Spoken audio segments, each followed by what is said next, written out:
Conte algum episódio cômico que você passou no momento em que você não podia sorrir. Esse eu sorri, eu chorei, né? Já foi Esse foi tudo, né? Já tem alguma coisa. Não sei se cômico, mas tem uma história muito boa que foi um marco também nessa minha vida de representante, de vendedor, né? Eu e meu irmão, nós assumimos, quando eu voltei, e aí eu fui full time mesmo pra... Eu vim embora, foi difícil, porque foi um chororô pra lá, pra cá, eu e a namorada lá na época, né? Aí acabou, vi que a minha mãe dizendo, seu pai precisa de você, seu pai precisa de você. E a gente entrou muito seriamente no negócio. E meu pai tinha uma característica de vender coisas... ele tinha uma forma de fazer, porque, na verdade, ele vendia pensando no dinheiro e nunca em peça. Confecção, a gente pensa muito em número de peças. E a gente descobriu que existia um grande cliente no Nordeste chamado o Mascate, que era de Campina Grande, e que as pessoas falavam de uns números assim, que eles compravam alucinantes, coisas assim, louca. Pai, mas não é possível. Tipo assim, eu vendia... Meu pai viajava, fazia uma viagem, ou eu fazia uma viagem, vendia na viagem toda 2.000 peças.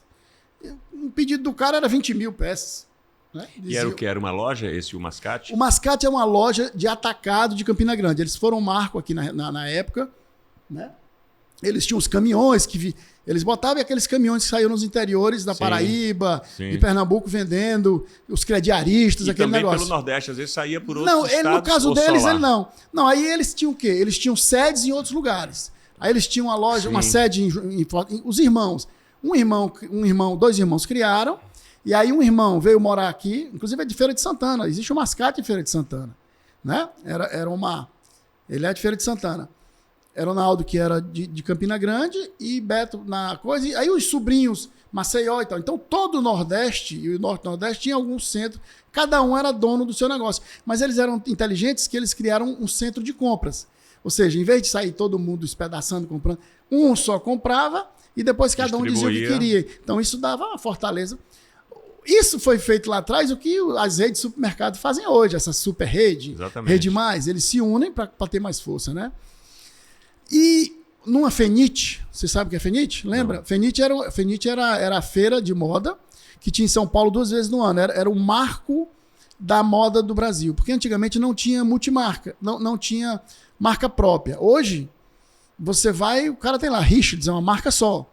Antigamente você tinha lojas que vendiam várias marcas. Vendia Pierre Cardin, vendia Mormai, vendia não sei o que, não era assim? Exatamente. Você chegava e tinha várias marcas. Hoje não. As lojas são monomarcas, geralmente, né? Você vai numa loja, tem lá a Stalker, tem lá isso, né? Cada um é uma coisa só. Siberian, na época, essas marcas de hoje em dia. Zara, só tem uma marca. Se você entrar lá, tudo é Zara, né? E... Por que eu falei isso? De um acontecimento engraçado que você... tá. Então a gente esse Mascate, a gente estava falando do Mascate, a forma como eles fizeram, né? Então eu estava numa Fenite, que a Fenite era janeiro e maio, mais ou menos, e tô lá no stand da Dijon, quando eu recebo uma visita de um rapaz. Bom dia, quem é o pessoal que atende o Nordeste? Ele disse, sou eu. Ele disse, não, eu sou de Feira de Santana. Era o Mar e eu sou do Mascate. Quando ele falou do Mascate, se tivesse com o negócio pronto, tinha saído, né? Opa! Mascate eu não podia rir, né? De felicidade. E aí a gente viu, eu queria ver e tal. E, em resumo, nós entramos, uma negociação. Ele disse, se você me conseguir esse preço, eu faço um pedido. Eu digo, beleza. Pra vocês terem uma ideia do que é a mudança de uma coisa dessa, eu fui lá, consegui o que ele queria e voltei para lá. Voltei para atendê-lo. Imagina que de um mostruário tinha 40 camisas. Não, tinha 40 camisas. E ele foi lá e escolheu. Dos 40 modelos, ele escolheu 24. Aí ele olhou para mim e disse assim, o que você achou? Gostou? Aí ele disse, eu não gosto dessa. Eu disse, então tire. Aí eu tirei. Beleza. Aí ele disse, anote aí. Aí eu peguei as referências. Referência 1, 2, 3, 4, tal. Aí eu digo, beleza. Ele perguntou pra você se você gostou. Se eu gostei de uma delas. Disse, não, essa eu não gostei, eu tirei. Foi sincero. Eu tirei, Aí ele disse assim, e coloque 1.000. Aí eu digo, beleza. Aí eu peguei uma máquina de calcular, aí botei 20 mil dividido por 23. Aí ele disse, não, é 1.000 cada. De cada uma, de cada 1.000 exemplares. Um negócio que eu vendia num mês, ele me comprou 23 mil camisas num pedido. Pronto. Mas ficou rico ali. Não é ficar rico, né? Mas assim... Mas é uma maravilha. Mas é um negócio... E isso abriu um horizonte pra gente gigantesco. Que é aí que vem a parte que a gente acha que tá rico e em 94 a gente quebra. Eu e meu irmão, né? Que são os percalços da vida, né? A pessoa muito nova. E chegou realmente... Isso foi um marco. E com isso a gente conseguiu o quê? Força dentro da indústria, dessa fábrica que a gente trabalhava. E, inteligentemente, o que é que nós fizemos? O que eu fazia para ele, a negociação, que era muito boa pela quantidade dele, aí eu saía nos outros magazines do Norte e Nordeste todinho. Ei, ó, o que eu tenho aqui, quer também? Tá. Então, eu vendia, eu e meu irmão, porque nessa época a gente já meio que tomou o escritório do meu pai. Porque ele não entendia o que a gente estava fazendo, então a gente meio que atropelou. Então, nesse tempo, eu consegui simplesmente fazer com que a gente multiplicasse esse valor de 23 mil e eu vendia mais 23 mil nos outros, entendeu? Então, nos outros você fala somando os outros. Somando os outros, mais 4 ou 5 grandes, eu saía juntando todo mundo e fazia. Então, o volume ficou muito grande, né? Então, esse pessoal a gente começou a crescer e é como você está dizendo. A gente em 92 meninos, eu tinha 28 anos, meu irmão tinha 26. A gente ganhava 100 mil dólares por mês. 120 mil dólares por mês. Aí quebrou por quê? 100 mil dólares, 120 mil dólares. Aí o que é que 2 meninos faz, achando que é rico e que não vai acabar? Carro, não sei o quê. Porque era muito dinheiro. Você morava em casa dos meus pais, não gastava. Né? Então, compra não sei o quê, investe não sei o quê. Só um bocado de coisa achando que nunca vai acabar.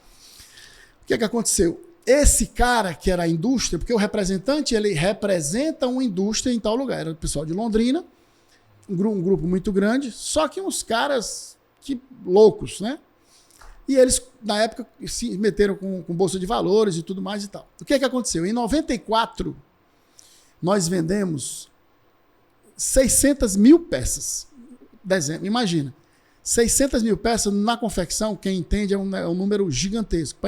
Para 5 meses de entrega, 4 meses. Esses caras entregaram as 600 mil peças, faturando legalmente, e eles faturaram as 600, não sei se, mas grande parte disso, duplicadamente frio.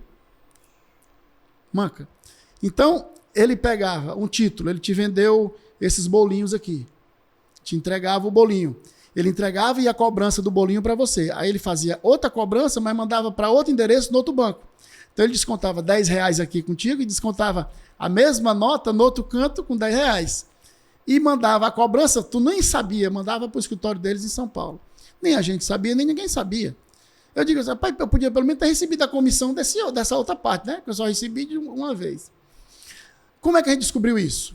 Em 95, no início de 95, eu tinha, durante esse tempo, eu tinha ainda hoje eu tinha alguns contatos na China. Eu ia para Coreia, para Seul, para a gente trazer chaliz, que era... Lembra das cangas de Bali? Sim, dessas coisas? Então, naquele início, então aquilo viscose, estampada, aquela coisa toda, a gente fazia isso. E eu, como vendedor, ia levar o pessoal do mascate para lá para importar. Foi no auge do início da importação. Né? Que você começou, o colo abriu e depois podia importar, aquele negócio todo. Quando os caras foram pegar, o pessoal do mascate, pessoal 15 anos, não tinha um título protestado, tudo certo. Quando eles pensaram que ia tá bem, quando eles foram olhar a ficha de cadastro, eles estavam com 15 mil protestos. Os caras que nunca tiveram um protesto. Por quê? Não protestou aqui, tudo pago, mas do outro lado. Então, por que nós quebramos? Porque a gente saiu de 100 para 0 e começamos a gastar para poder... os advogados para honrar, para poder resolver o problema que o cara gerou perante o meu cliente. Né? Então, assim, eu passei um ano sem nada. Então, tudo que a gente tinha, a gente teve que vender e fomos refazendo. E agora? E o cliente? Porque o cara só me compra de novo para resolver o problema dele, que eu arrumei um bucho para ele. Na verdade, não quebrou nem por má administração. Foi por esse caso foi falcatrua do outro, exatamente.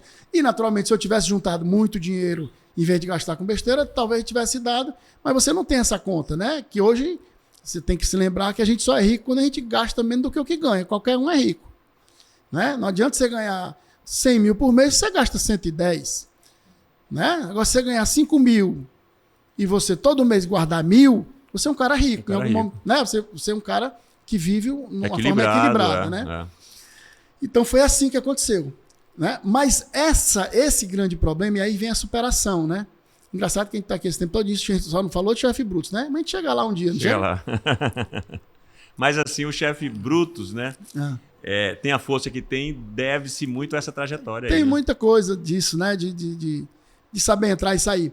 E aí, o que é que nós fizemos? E aí veio uma guinada que a gente fez e a gente criou um negócio no Norte-Nordeste que não existia. Olha o que é você pegar o problema e transformar numa solução. Junto com 94, não foi só a gente que teve esse problema ou a indústria nossa lá. A indústria de confecção como um todo teve problema, meio que quebrou, né? E tinha no Fortaleza uma indústria, eu não vou citar o nome, que foi montada de forma toda perfeita e tudo mais, mas que chegou nessa época, 95, ela simplesmente chegou no momento que ela estava insolvente. Ela tinha indústria, mas ela não tinha mais crédito para comprar tecido. Ela não podia comprar tecido, porque ela não tinha crédito nem com Vicunha, nem com Santista, com nenhum fornecedor de tecido.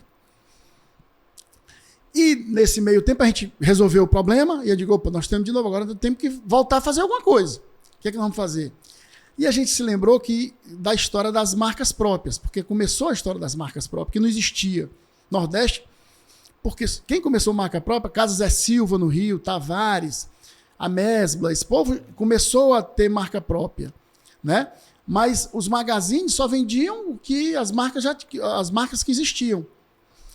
E no Ceará tinha grandes marcas, tinha Armazém Esplanada, Serrolim, né? No Pará tinha Y Yamada, Loja Visão, Recife, Loja Catan, Emanuele, existia um grande grupo de gente que tinha 50 lojas, 30 lojas, mas que só vendiam marca dos outros.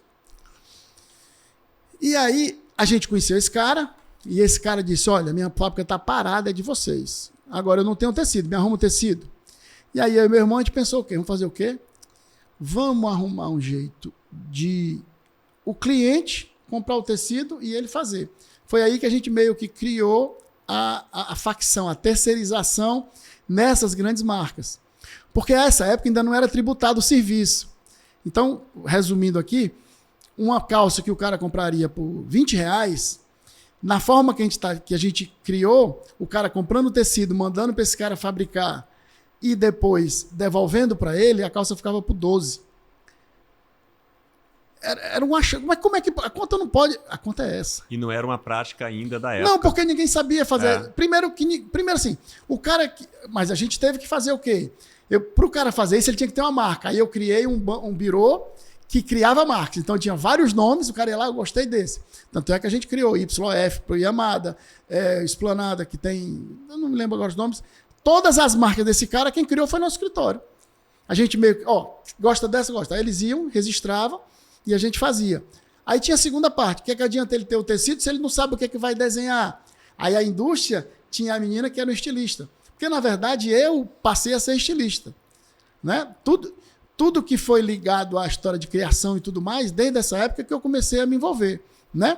Então, eu era o estilista, a menina da fábrica era estilista, a dona, e a gente começou a fazer as coisas. O cara dava o tecido, a gente desenhava, aprovava, e depois eles compravam o tecido, mandavam, eles beneficiavam e mandavam. Então, eles pagavam, sei lá, R$4 para fazer uma calça, eu cobrava R$1 e tal. Então, nesse meio tempo, a gente recriou uma forma de que a gente, com um ano, estava de novo rico. Poderoso de novo. Poderoso de novo. Porque aí o que a gente fez com o jeans, tava várias fábricas quebradas. A gente fez com a camisaria, a gente fez com a malha, a gente fez com uma série de coisas. Entendeu? Então, foi tão assim que a gente, com esse primeiro cara, a gente fez uma ideia, é o seguinte, toda peça que a gente fizer, eu vou botar R$1, você vai botar R$1. Bora fazer isso? Vamos fazer esse esforço? Vamos. Com 2 anos, a gente tinha na época, sei lá, 300, 400 mil reais. E começamos a descontar os títulos dos caras, a gente virou uma mini factory. Né? Aí os caras quiseram sair, Não, eu quero o meu dinheiro que eu preciso. Aí eles tiraram e ficou. E eu segui com meu irmão com esse negócio. Né? Então, de uma coisa a gente transformou em outra e tal. De uma necessidade, uma criatividade para poder sobreviver. Isso foi em 95, 6, 7, né? E com isso a gente criou marca para muita gente. Né? Aí o negócio que a gente fazia pelo serviço, a gente começou também. A gente tinha uma mini agência para fazer isso, né? E começamos a fazer também com marcas de shopping, não só com as grandes coisas, as grandes redes. E aí ficou mais poderoso do que da vez anterior? Foi. Porque a gente em 97, a gente, diga assim, chega de criar marca para os outros. A gente viu os lojistas e diga, eu quero ser lojista, a gente vai fazer agora. Foi aí que a gente teve a ideia do negócio que depois salvou a gente de tudo. Porque em 2006 a gente quebrou de novo. Teve uma segunda quebra? Teve uma segunda quebra, porque quebrar uma vez é fácil, quebrar duas vezes tem que ser bom, não é todo mundo não. Não é para qualquer um, né? Não é para qualquer um, não. Rapaz, e aí foi assim... Mas quebrou por quê a segunda? Aí a segunda eu vou chegar lá. A primeira não foi suficiente para aprender? Não, a primeira não. A segunda foi má administração mesmo. E a gente chegou e descobriu uma coisa. Então tinha que ser por outro motivo. Né? A primeira não foi, mas a segunda foi. Já foi vacilação de vocês, né? Um pouquinho de cada coisa, eu vou contar. Mas assim, nesse meio tempo, em 97, a Brooksfield era um negócio louco de venda. E ainda hoje a Brooksfield existe. E foi a gente tinha um lojista que era dono da Brooksfield em Fortaleza. E a gente criou uma marca para ele. Só que a gente queria... Ele tinha uma loja num shopping novo que ia abrir. Eu digo assim, você quer... A gente vai criar uma marca, eu vou te apresentar. E a gente quer ser seu sócio. Aí disse, tá bom. Aí a gente montou, a gente fez um negócio, a coisa mais linda do mundo. Tanto é que o nome da loja chama-se Stalker. À época, Stalker nem tinha esse nome mal do que é hoje, né? Você vê como são as coisas, como os termos vão mudando. E a gente montou desde a coleção, porque a gente tinha 5 indústrias do lado, o jeans eu tinha, a camisa eu tinha, então eu tinha tudo. Então a gente montou uma mini coleção com tudo, com as caixas, com tudo. Imagina assim um negócio, não é só no papel, como a gente mostrou, fiz fazendo. E apresentou para ele ficou encantado e tal. E, em resumo, ele disse assim, eu quero, mas eu não posso ter sócio, eu tenho filhos e tal. E ele disse assim, e vocês... E falou isso pro meu irmão. Meu irmão tem assim, não tem 1,70 m, é baixinho, sabe? E não seja atrevido com um homem baixo não, porque ou o homem aborrecido é baixinho. Aquele meu irmão é zangado, viu? Aí disse na cara dele, não, mas vocês não têm dinheiro para montar, vocês me fornecem. Aí ele olhou assim, como é, seu fulano? Não, a gente quer ser seu sócio. Não, mas não posso e tal. Ele disse, então tá bom. Aí, depois eu vou botar essa loja. Aí ele voltou pro escritório e disse, lá nós vamos abrir a Stalker. Eu digo, o quê, homem? Isso em junho de 98. Junho de 98. Nós vamos abrir. Eu disse, como? Aí ele falou isso, nós vamos abrir essa loja. E vamos... Só que a gente já abriu pensando numa coisa que a gente sabia que era o futuro, que era a história de franquia. Nós vamos abrir, nós vamos montar um modelo fantástico que a gente vai franquear. Vamos? Vamos. O negócio era tão bacana que o cara... Tinha um arquiteto amigo nosso que foi quem nos apresentou o lojista. Quando o cara não disse, o arquiteto disse, eu quero participar. O arquiteto entrou e teve 30%, foi sócio corrente com 30%, com 25%. E a gente aí começou a minha loucura. Aí eu fui para desenvolver, para desenhar tudo. Quando a gente lançou essa marca, foi a coisa assim mais genial, porque eu era alucinado pela Richards. Então assim, eu fiz coisa nessa loja quando a gente abriu, 98, ainda hoje é um marco em Fortaleza. Se você falar na Stalker, na loja do Shopping Aldeota, fica todo mundo assim, putz, estive muito lá e tal. Porque realmente foi um marco e foi uma loja que foi sucesso. Continua tá aberta, continua sendo. É uma loja muito mais comercial hoje, né? Porque foi uma loja que a gente vendeu, vou contar depois, a gente vendeu essa empresa toda. Mas a época era um negócio assim, nem vendia tanto, porque era tão bacana que as pessoas não entendiam. Para você ter uma ideia, você sabe qual foi o nosso primeiro outdoor, sabe como foi? A gente tinha um outdoor com 4 calças pelo avesso. Calça jeans. Foto da calça pelo avesso. Por quê?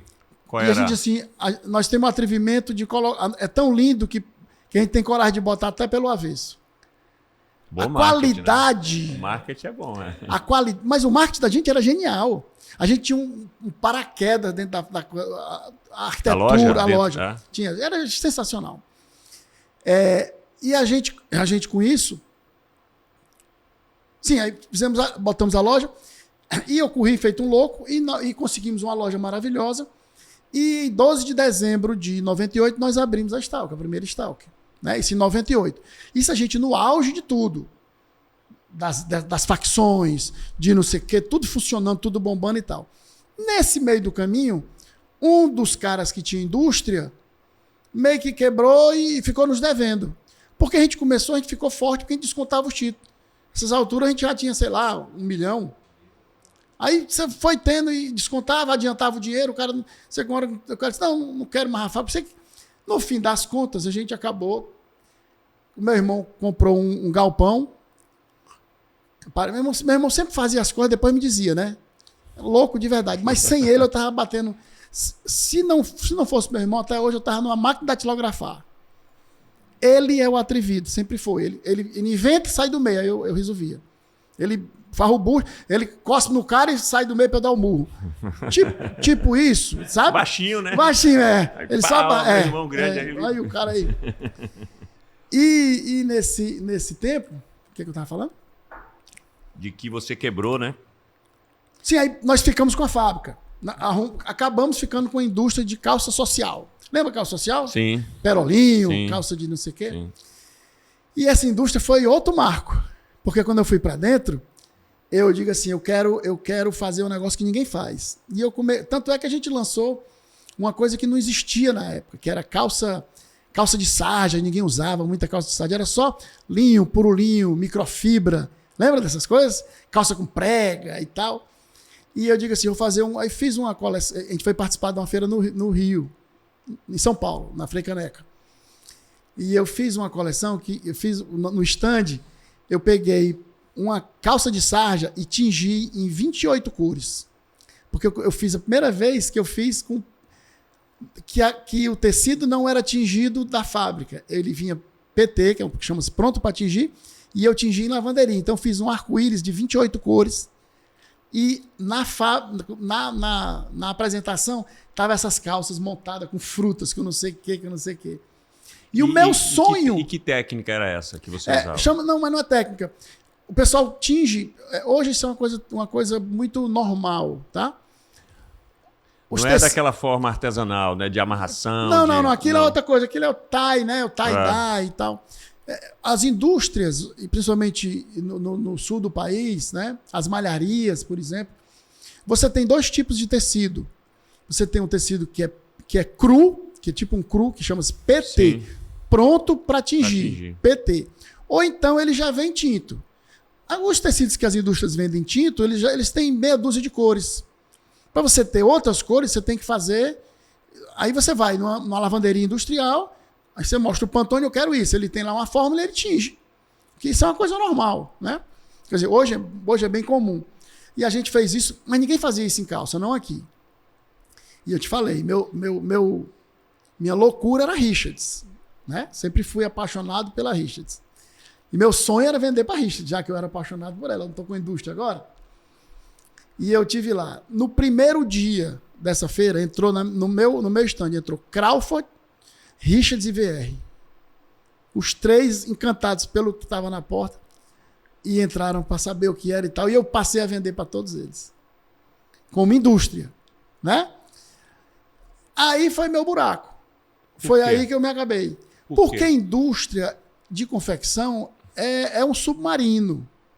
Até boia, mas é feito para afundar. Certo? Se você tiver uma 100% de... Porque assim, é o melhor negócio do mundo se você vender pelo preço correto, fazendo o que é bom para a indústria produzir e recebendo tudo que vende. Qualquer coisa dessa equação que não tiver certo, não dá certo. E a gente nunca foi administrador, eu e meu irmão. Tinha lá um cara muito honesto, inclusive, que a gente conhecia, foi comprador de outra coisa, trabalhou com a gente muito... Quer dizer, eu vendi para ele muitos anos. Era um cara muito direito, não é culpa dele. Mas ele estava lá, ele administrava para não vir o bucho para a gente. A gente vendia, e eu vendia do preço que queria, e via e corria. Eu queria era estar no mundo. E chegou um momento crucial, foi em 2006. Quebrou porque quis? Não. A gota d'água foi o cara que era o primeiro lá do jeans, que eu falei, que ele lá no começo, que a gente começou a produzir, quando ele quebrou também, esse cara nos devia metade do que a gente tinha de capital, de empréstimo. E ele simplesmente disse que não ia mais nos pagar, porque não podia pagar. Então, juntou ele dizer isso que não ia pagar, juntou a comissão que a gente tinha para receber dele, porque também, já que ele não vai hoje, o que tem para frente ele não vai pagar mais. Né? Com a fábrica no momento horrível. Então, assim, é tipo assim, a gente no começo do ano tinha 3 milhões, no fim do ano a gente devia 3. A conta foi mais ou menos essa.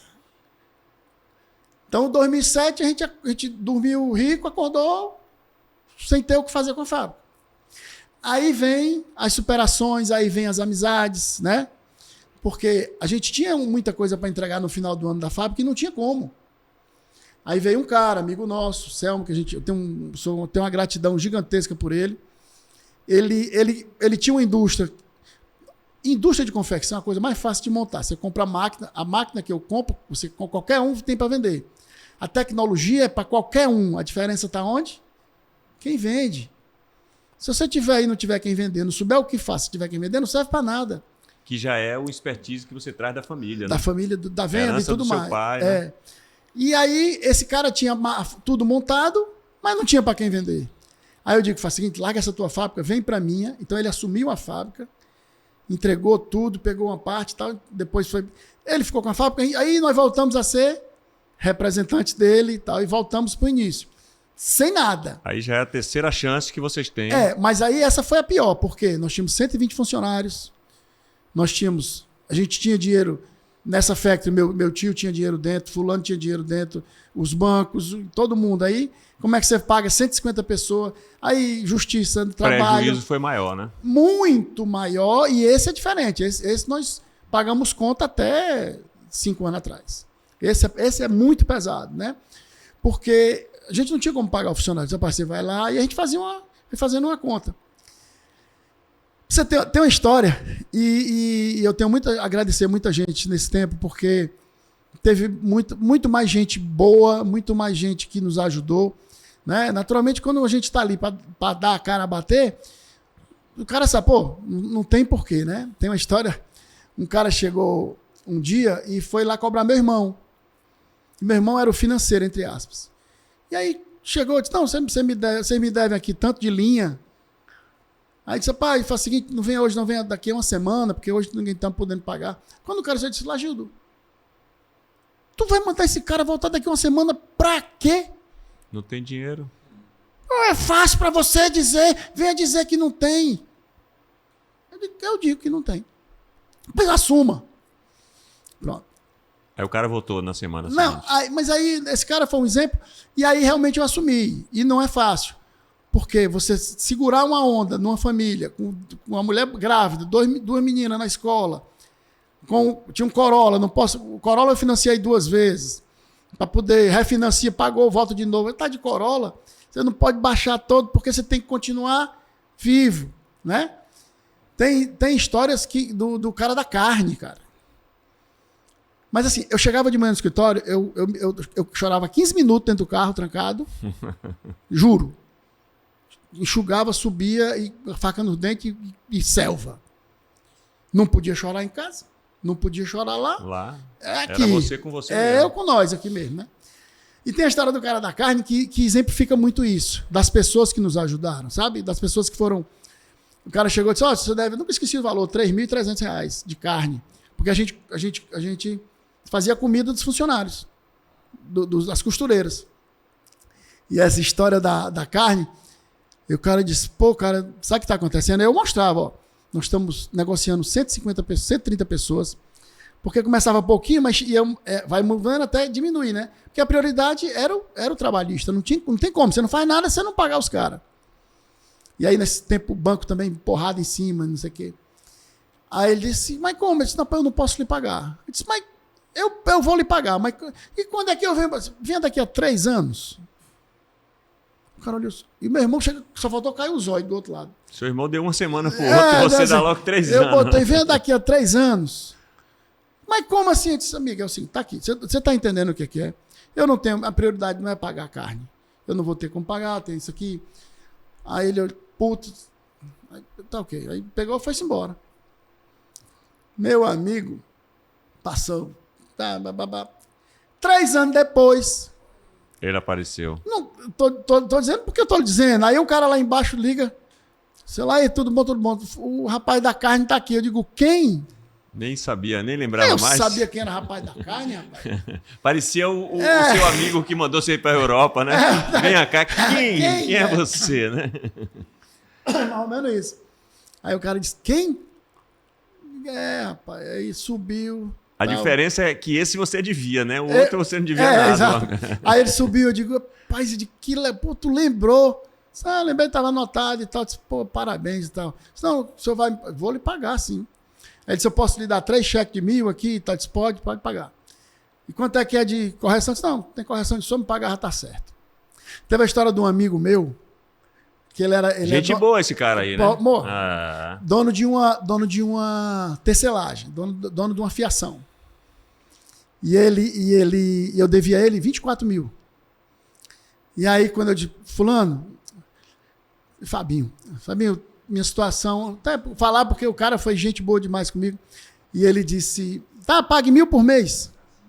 Beleza, 1.000 por mês. Eu paguei o primeiro mês, o segundo, o terceiro eu não consegui pagar. Aí ele me ligou, pô, Laito, R$1.000 não pode pagar, eu não sei o quê. Blá, blá. Aí, cara, eu tava naquele dia, eu dei uma... Cara, eu não tô conseguindo ter o que comer, cara. Tu não tem noção da situação. Eu chorei, falei, calma, rapaz. Eu não sabia que era, pelo amor de Deus, homem, esqueça isso, deixa isso pra lá. Homem, pelo amor de Deus, você não me deve nada. Eu disse, não, eu vou lhe pagar e tal, na hora, Passou 1 ano, 2 anos, não sei o que, eu digo, fulano, Fabinho, vem cá, cadê a nossa dívida? Isso aqui, eu posso lhe pagar R$1.000 por mês? Pode, no final paga os juros. Está certo. Paguei tudo e no final, Fábio, quanto é que eu lhe devo de juros? Você não me deve nada também, tá tudo certo. Então, assim, tem muitas histórias legais dessa história aí, né? Como é que a gente saiu desse buraco? A gente tinha feito a Stalker e a ideia era muito boa. Então, nós começamos com aquele propósito de franquear. Então, em 98 a gente abriu a primeira, depois abrimos uma no Iguatemi e fizemos já a nossa primeira franquia em Natal. E dessas 3 lojas, a gente chegou a ter 60 lojas. Né? Tivemos 60 lojas e em 2017 a gente foi comprado, a gente tinha 40 lojas, a gente foi comprado por um outro grupo que chegou lá em 2017 porque o negócio que a gente criou era um negócio fantástico. A gente passou a não ter nenhuma loja, até as lojas que eram nossas nós franqueamos. Nós fomos durante 5 anos exemplo, porque a ABF, a Associação Brasileira de Franchise, ela faz pesquisa, não me perguntando ao franqueado. Sim. Então nós tiramos nota 95/10 durante 5 anos seguidos, de satisfação do franqueado. Sabe? A forma como a gente criou, o que a gente passou a fazer, como a gente fez, a gente inventou uma nova forma de fazer. Porque as grandes marcas, elas compram a mercadoria para vender para o franqueado.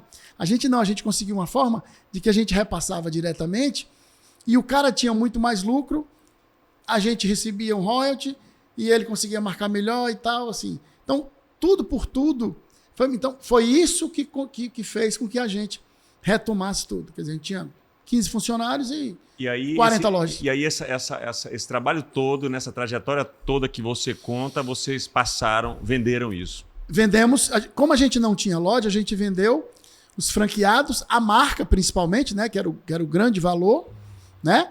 E naturalmente os caras pegaram todos os nossos funcionários. Pegou tudo pronto. O know-how, tudo pronto.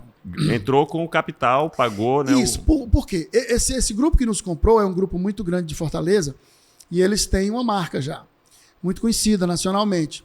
E eles queriam o quê? Como eles industrializavam, eles eram além de lojistas, eles eram, na verdade, industriais, que a gente não era. A gente pegava tudo de fábricas, as melhores fábricas do Brasil, eu ia lá, pega essa camiseta que eu desenhava, mande para mim, ele mandava para mim, eu fazia um showroom, vendia, mandava o pedido para ele e ele enviava para as lojas. Esse cara não, ele tinha uma indústria que podia produzir mais e ele precisava de uma marca que comprasse um volume tal para que ele já entrasse vendendo, ou seja, ele queria a marca, mas na verdade era o cliente para poder industrializar, entendeu? Então ele nos comprou 40 lojas, todo esse know-how e essa forma. Isso em que época? Em que ano? 2017. 2017. 16, 17, agora, pouco Próximo tempo. agora. Isso. E aí, então é aí, depois dessa venda, que dá a virada para o Chefe Brutus? Chegamos. Chegamos. Como é que surge o Chefe Brutus, né? Mas é importante essa trajetória toda que você vem contando aí, né? Pode.